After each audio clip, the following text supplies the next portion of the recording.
baka ayaw lang siguro magsalita sa'yo. Siyempre, meron naman silang freedom na magsalita kung kanino nilang gusto magsalita at sumagot ng tanong kung kanino man nila gustong sumagot. Number two, kung talagang mali ang ginawa ng gobyerno ito at ang puno ng gobyerno ay ang iyong kapatid, maghain ka ng impeachment laban sa Talagang kayo ay pro-Pilipino, kung talagang kayo ay naninindigan at mahal nyo ang bawat Pilipino sa bansang ito, eh di sana pinigilan nyo makaalis dito si Pangulong Duterte. Eh ang ginagawa nyo kung kailan may apoy na, kung kailan may apoy na, tsaka kayo kukuha ng timba at tsaka kayo kukuha ng tubig. Eh hindi na po uubra yun, no? Dapat nung nag-uumpisa pa lang, noong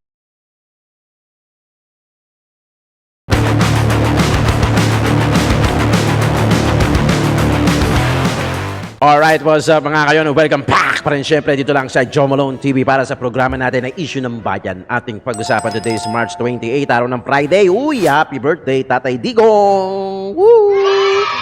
Ang wish ko sana okay yung health niya at sana makauwi rin siya sa lalong madaling panahon. Depende kung ano ang estratehiya nila ha.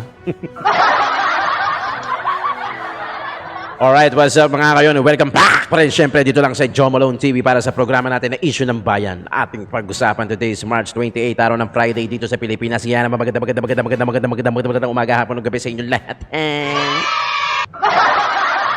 Okay, shoutout muna natin syempre, Tatay Digong, happy birthday. Ang wish natin ay ako ay sana maganda yung inyong health at makauwi ka na rin very, very soon. Maraming salamat po sa lahat ng mga OFW natin at ngayong araw na magaganap ang mga peace rally, prayer rally na yan kung saan sa mandako ng Pilipinas at ibang bansa. Provinces, pati na rin dito sa Metro Manila, pati na rin abroad, I'm sure. Meron kayong mga inihanda na prayer rally dyan sa inyong mga lugar.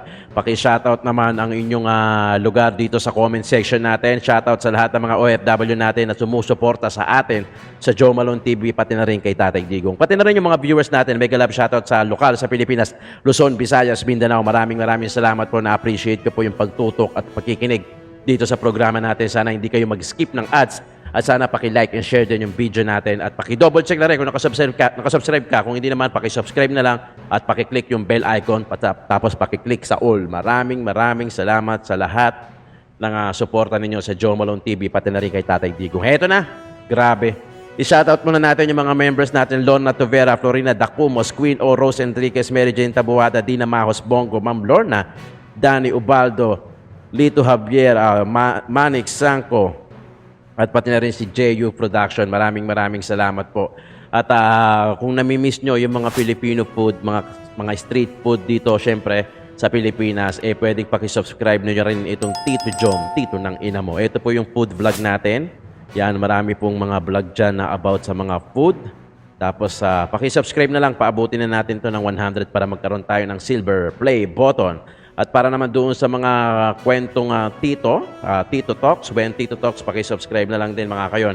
Ito naman we can talk anything under the sun dahil ito naman ang comfort space ko, yung pagsasalita rito, yung mga podcast. Kaya ito ang ating tatalakayin natin lagi, ang ating mga podcast. Okay? At higit sa lahat, syempre maraming salamat sa lahat ng mga viewers natin. Mega love shoutout po sa inyo. Ito na. Ito na. Si Maris Umali,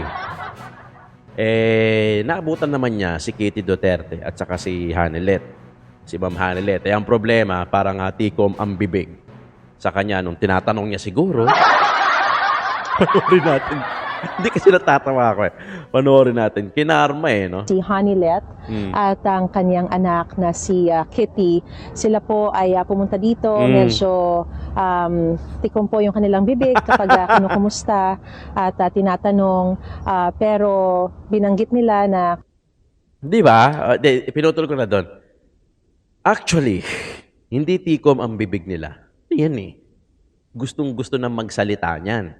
Di ba? Well, in your case, I'm sorry to say this, pero pagka mga OFW ang nagtatanong kay Kitty, saka kay Ma'am Hanilet, kay Robin Padilla, kay BP Inday Sara, ang dami nilang sinasabi. Di ba? Well, siguro, baka ayaw lang siguro magsalita sa'yo. Siyempre, meron naman silang freedom na magsalita kung kanino nilang gustong magsalita at sumagot ng tanong kung kanino man nila gustong sumagot.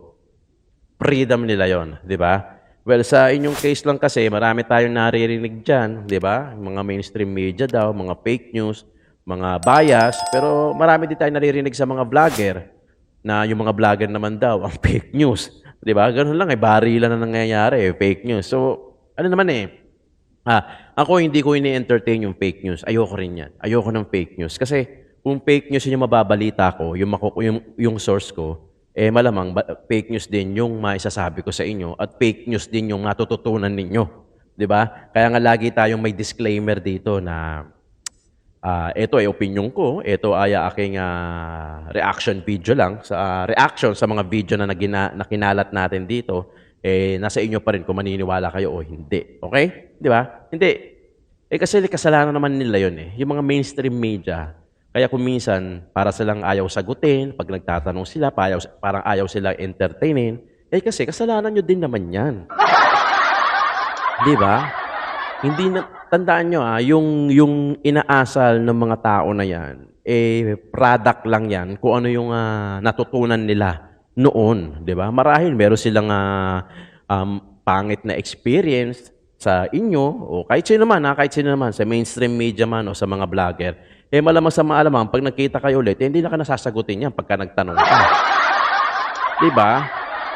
Hindi tiko mambibig niyan. Actually, marami na yan. Siyempre, na-refrain yung feelings niyan, yung emotion niyan, suppress yung feelings niyan, yung emotion niyan. Talagang, bakit naman yung mga OFW na nakausap si Kitty sa kasi Ma'am Hanilet at yung sasalita pa, ang tagal pa, di ba? Pero tataka ba kayo, bakit sa inyo ay ayaw sumagot sa sinasabi nyo, tiko mambibig?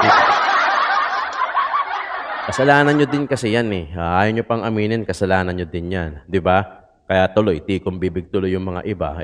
Di mo naman sila masisi kasi freedom naman nila yon. Kung entertainin ka man nila o gusto man nila sagutin yung tinatanong mo. Di ba? Ayun lang.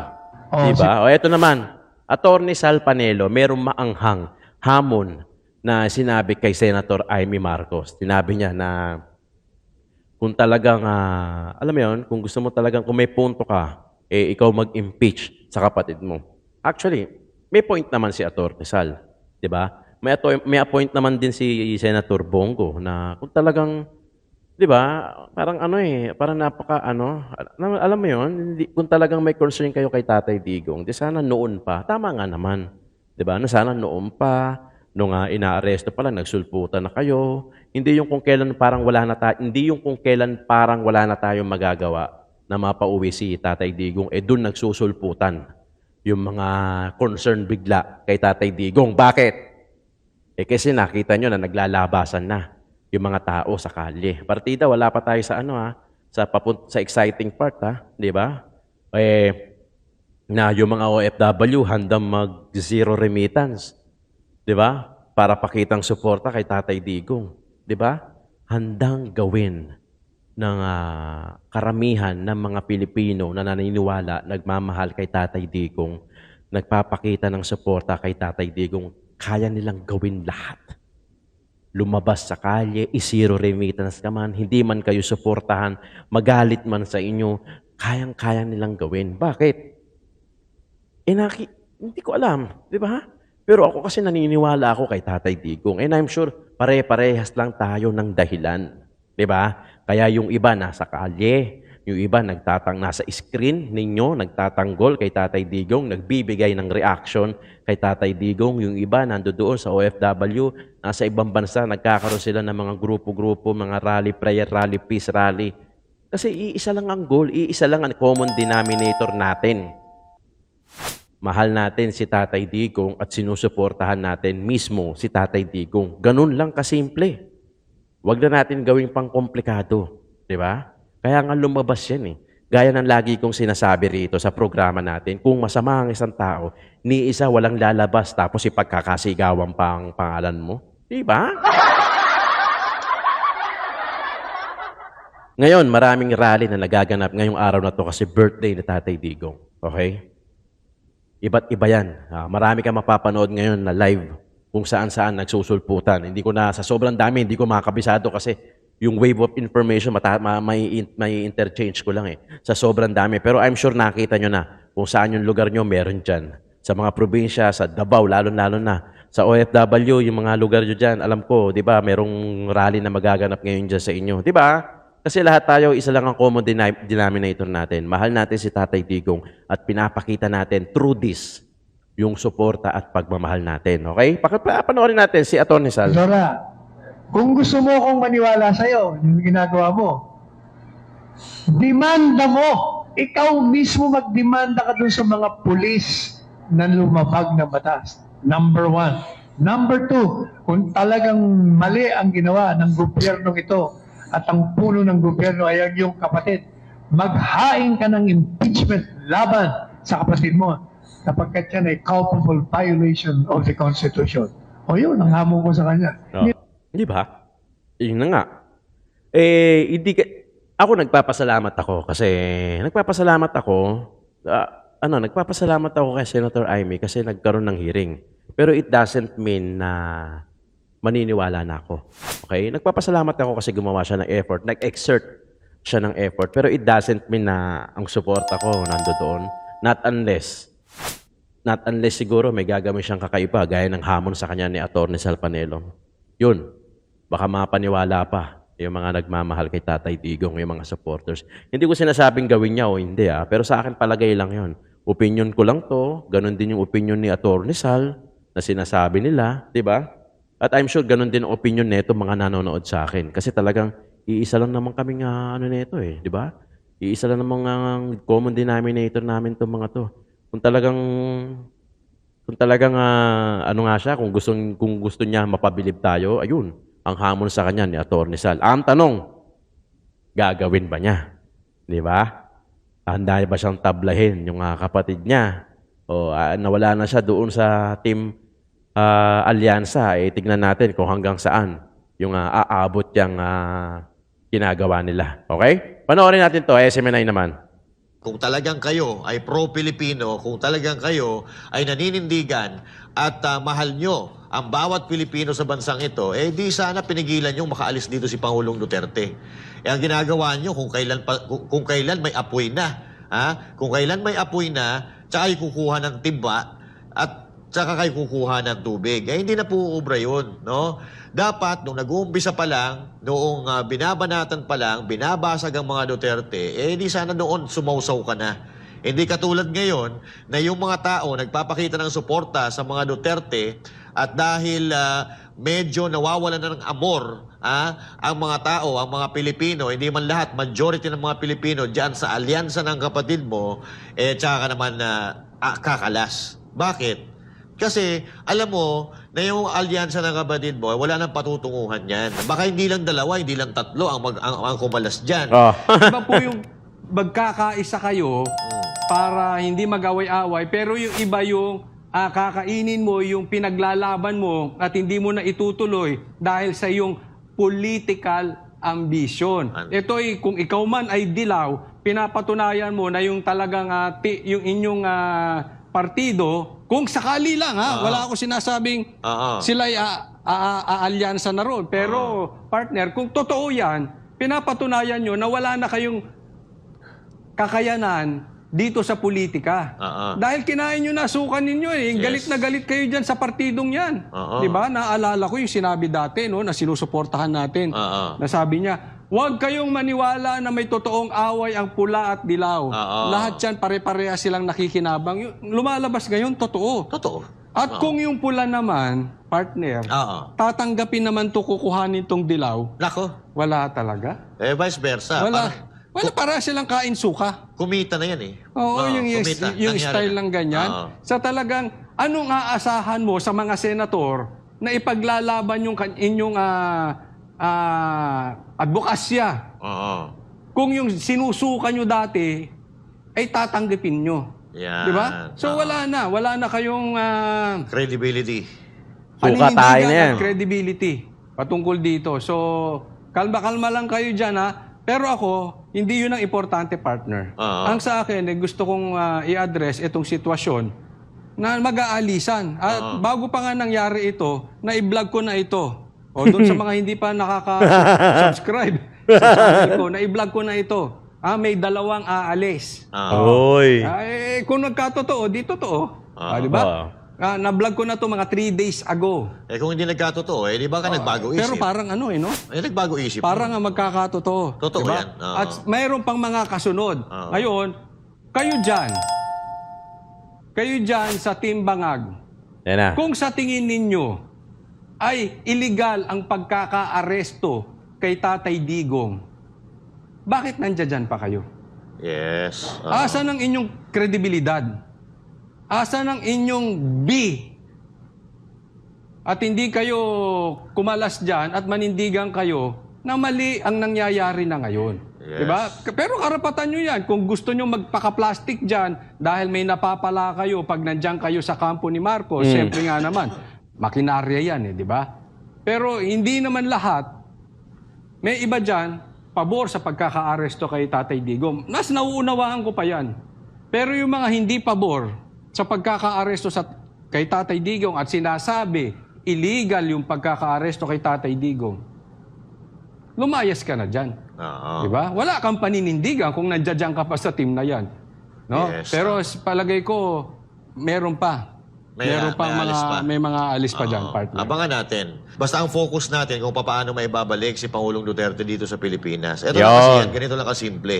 Mas magkakaroon pa ng empathy or simpatya sa iyo ang mga Pilipino kung pinigilan mo na makaalis or kidnapin nila si Pangulong Duterte. Yun, oo. Ngayon, na si Pangulong Duterte ay nandun na, nakita nyo na yung taong bayan ay lumalabas at kinukundina itong ginawa ng Yun kapatid nga. mo, na administrasyon ng kapatid mo na si Bongbong Marcos, na kidnapin si Pangulong Duterte at ipagkanulo doon sa mga banyaga, eh tsaka ka naman nagkagaganyan. Nung inaaresto si PRRD, hindi kayo naglilitawan. Di sana, kung talagang kayo ay pro-Pilipino, kung talagang kayo ay naninindigan at mahal nyo ang bawat Pilipino sa bansang ito, eh di sana pinigilan nyo makaalis dito si Pangulong Duterte. Eh ang ginagawa nyo kung kailan may apoy na, kung kailan may apoy na, tsaka kayo kukuha ng timba at tsaka kayo kukuha ng tubig. Eh hindi na po uubra yun, no? Dapat, nung nag-uumpisa pa lang, noong binabanatan pa lang, binabasag ang mga Duterte, eh di sana noon sumausaw ka na. Hindi katulad ngayon na yung mga tao nagpapakita ng suporta sa mga Duterte at dahil medyo nawawalan na ng amor ang mga tao, ang mga Pilipino, hindi man lahat, majority ng mga Pilipino dyan sa alyansa ng kapatid mo, eh tsaka ka naman kakalas. Bakit? Kasi alam mo na yung alyansa ng kapatid mo, wala nang patutunguhan yan. Baka hindi lang dalawa, hindi lang tatlo ang kumalas dyan. Kasi sa nangyayari, nakikita natin, kanina nga yung si Dr. Froilan Calilong, marami siyang sinabi regarding dito, na ang walang iba na kahihinatnan itong alyansa ni Marcos, kundi palubog. Palubog dahil sa ginawa nila kay Pangulong Duterte. Kung ikaw ay makapilipino, hindi ka papayag na isang Pilipino ipagkanulo mo. Eh, nagsasabwat-sabwatan na sila. Kaya ito nangyari naman sa ating dating Pangulong Duterte. So ngayon, wala na makakapagpauwi dyan. Yung gobyerno, wala naman silang pakialam. Wala naman silang pakialam dyan. Wala nga silang pakialam dito sa dating presidente, sa inyo pa kaya ng mga ordinaryong Pilipino, 'di ba? Pinagkanulo niya nga yung dating presidente na nagpalibing sa tatay niya, nagbalik ng dignidad nila para makabalik diyan sa politika, pinagkanulo nila. Mga Pilipino pa kaya? Ito ang sinasabing walang utang na loob at wala talaga silang balak na paunlarin ng Pilipinas kasi 3 taon na 3 taon na kung mayroon silang gagawin, di sana nasimula na.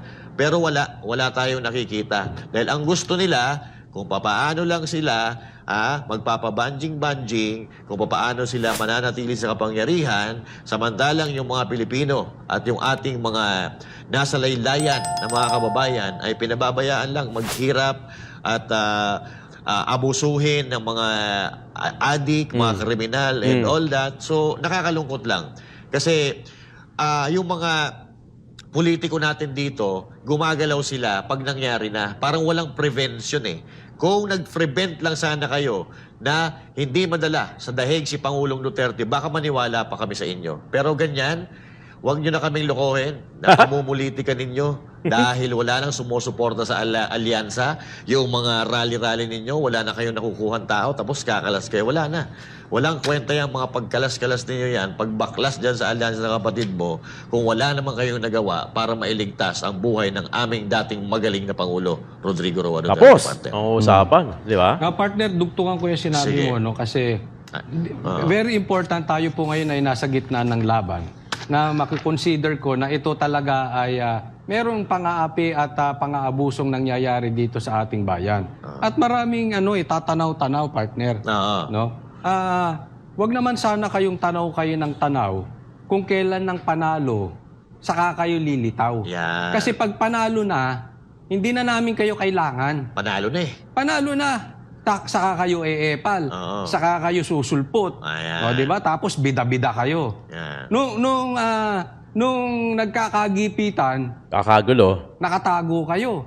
Tanaw-tanaw Ayaw lang kayo. nyong, naku, hindi kayo makapag-organize Tanaw-tanaw lang, no? rally-rally. Nakikibalita lang. Di ba? Diyan. Kasi alam mo, hindi po kami nagtatawag dito na mag-aklas tayo sa gobyerno. Hindi po. Pero legal po yan na tayo ay maglabas ng ating saloobin. Pwede tayong mag-join sa rally at ilabas natin yung ating nararamdaman at yung hinaing natin at ano ang kailangan nating makita sa gobyernong ito. Legal po yan, basta wag lang tayo manggugulo.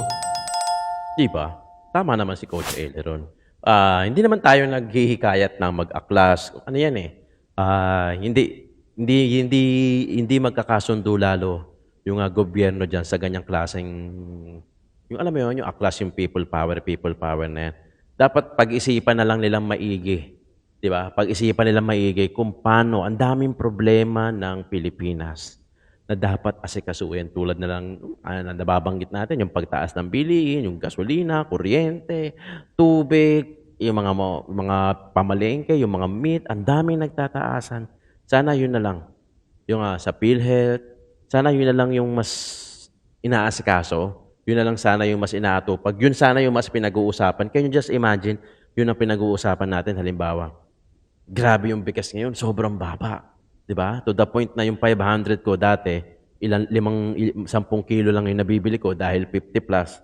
Ngayon, nakaka-15 kilo na ako dahil sobrang bumaba na. Sana gano'n na lang sana yung time na yun na gano'n na lang sana yung pinag-uusapan natin. Hindi na about nung sa issue na kung saan na-divide. Remember, anong sabi natin? Ang goal ng devil is to divide, to separate.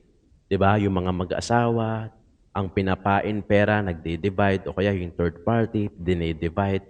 Religion, dinivide. Unit team, dinivide. Mga magkakaibigan na matalik, magbe-best friend, magjojowa, dinidivide. Tapos ang favorite nilang playground, social media. Kasi mas madali kang sirain sa social media, mas madali kayong pag-awayin sa social media. In short, madali kayong i-divide ng devil sa social media. Yan ang playing ground nila. Diyan ang playground nila. Diyan sila naglalaro kung saan maraming nahati dyan. Remember, di ba? Ano naman? I'm sure na-experience niyan. Maraming nahati dyan. Yun nga lang na pag-simpleng yung I stand with PRRD mo dyan sa Facebook, sigurado ako marami nag-unfriend sa'yo. Di ba? Marami nag-unfriend sa'yo. So, doon pa lang, divide ka na. Di ba? Ganun kasimple. Di ba? Kaya playground ng devil yan, social media. Marami na divide dyan. Hindi lang mag-aasawa, hindi lang magsusyota, magkakaibigan, magkakamag-anak, even yung mga magkaiba lang kayo ng political views, mahahati pa kayo. Di ba? Sana pag-uusapan natin barang araw hindi na issue. Yung something good news uy, di ba? Okay Alam niyo ba, dito, namalengke ako, mura lang ng ganito. Di ba? Nakabawi na tayo. Tapos yung sahod ng sumobra na. Alam mo yun, ang number 1 na apektado kasi rito, si Juan de la Cruz Di ba? Si Juan de la Cruz ang unang-unang apektado rito. Biri mo, ang daming issue na lumalabas. Yung kay Mayor Magalong, yung 777, 30-30-30, yung GAA, yung fill in the blanks na GAA, yung impeachment ni BP Sara, yung pagkuha kay Tatay Digong, na wala namang, I think, na may kinalaman somehow, pero hindi direct, kumbaga indirect. 'Di ba? Yung tipo bang Ang una natin uunahin ay yung mga pangangailangan ng taong bayan. Yun na sana eh, 'di ba? Yun na sana ang ano, yun na sana ang pinag-uusapan natin. Wala eh. Nagkakagulo-gulo tayo, 'di ba? Nagkakagulo-gulo tayo. Kawawa ang mga anak natin in the near future. Kawawa yung mga apo-apo natin. Sila ang unang apektado. Grabe. Grabe ang nangyayari ngayon sa bayan natin. Pinag-uusapan tayo ng ibang bansa. Sana nga, pinag-uusapan lang. Sana hindi pa dumating sa point na, uy, pinagtatawanan na yung gobyerno natin. Sana wala nang ganun. Sana hindi ganun yung iniisip ko. Sana hindi ganun. Di ba? Bakit, biriin mo, sa mga OFW sa ibang bansa, nagkakaroon ng mga peace rally doon kung saan-saang bansa. Siyempre, iisipin ng mga lokal doon, ba't kaya nagrarally to? Di ba? Sino ba yung pinag-rally na siya? Si President, the former President Roa Duterte, siyempre, mas advanced yan pagdating sa studies. Di ba? Napag-uusapan tayo, definitely, napagtatawanan din siguro, o kaya napagngingis yan, nagiging putaktihan ng kwento. Siyempre, hindi lang naman dito sa Pilipinas may marites, malamang doon din meron, di ba? Nakakahiya, minsan nakakainis maging Pilipino, di ba?